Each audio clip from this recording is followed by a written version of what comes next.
প্রসূন মৈত্রর কাছে আসছি। প্রসূন মৈত্র, খুব স্পেসিফিক্যালি একটা জিনিস বুঝতে হবে। এক হচ্ছে যে উদ্বাস্তু, ভারত কি উদ্বাস্তুর বিরুদ্ধে, উদ্বাস্তুদের বিরুদ্ধে? না, একেবারেই না।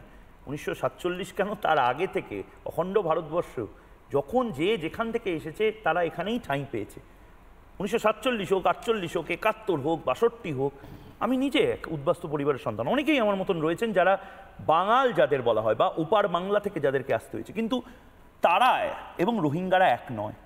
এবং রোহিঙ্গারা বা অনুপ্রবেশকারী যারা বা রিফিউজি হয়ে এখানে আসছে একটা বেটার লিভিংয়ের জন্য, এটা বোধহয় আমরা অন্তত টলারেট করতে পারবো না। কারণ খুব সিম্পল একটা ফান্ডা, আমাদের 100 জন এখানে আছি, 5 জন রয়েছি, 5টা কাপ রয়েছে। এই মুহূর্তে বাইরে থেকে যদি 10 জন লোক চলে আসে, আমাদের হয় এঠো কাপটা দিতে হবে তাদের, বা আমরা হয়তো স্যাক্রিফাইস করে তাদেরকে কাপের জল, চা, খাবার সব দিতে হবে। এটা আমরা অ্যাফোর্ড করতে পারবো না। আমার সন্তান যেন থাকে দুধে ভাতে, ভারতীয়দের সন্তান যেন থাকে দুধে ভাতে।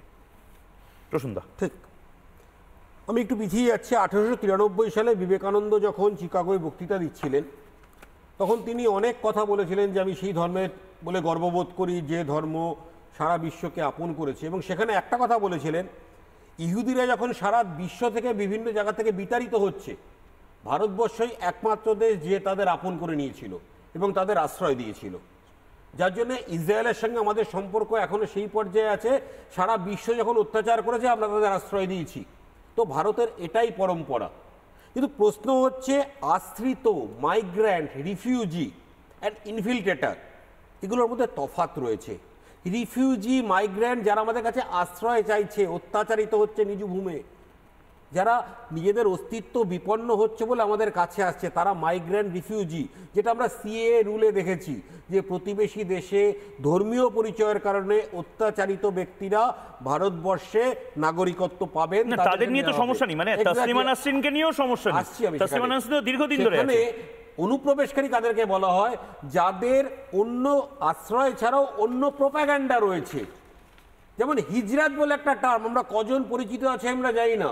হিজরাত বলে একটা টার্ম রয়েছে, যে টার্মটার মানে হচ্ছে নিজের ধর্ম প্রসারের জন্য অন্য দেশে যাওয়া, সেটা সিরিয়া হোক, সেটা রোহিঙ্গা হোক। আজকে রোহিঙ্গারা যখন মায়ানমারে অত্যাচারিত, ধরে নিলাম তারা খুব অত্যাচারিত হচ্ছে, তাদের কোনো মুসলিম দেশ, কোনো আরব কান্ট্রি তাদেরকে আশ্রয় দিচ্ছে না, তার আশ্রয় চাইছে একমাত্র অমুসলিম দেশে। কারণ সেই হিজরাত।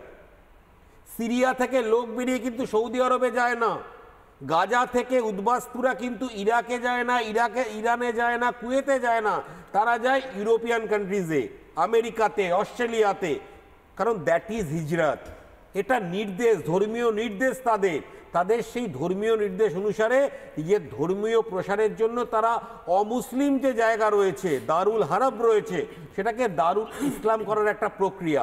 আজকে আমার যিনি বাঁ পাশে প্রতিনিধি বসে রয়েছেন মণিশঙ্কর বাবু, তার প্রতি আমি শ্রদ্ধা রেখেই বলছি, তিনি যদি চোখ বুজে থাকেন তাহলে কাল বদলাবে না, ইতিহাস বদলাবে না।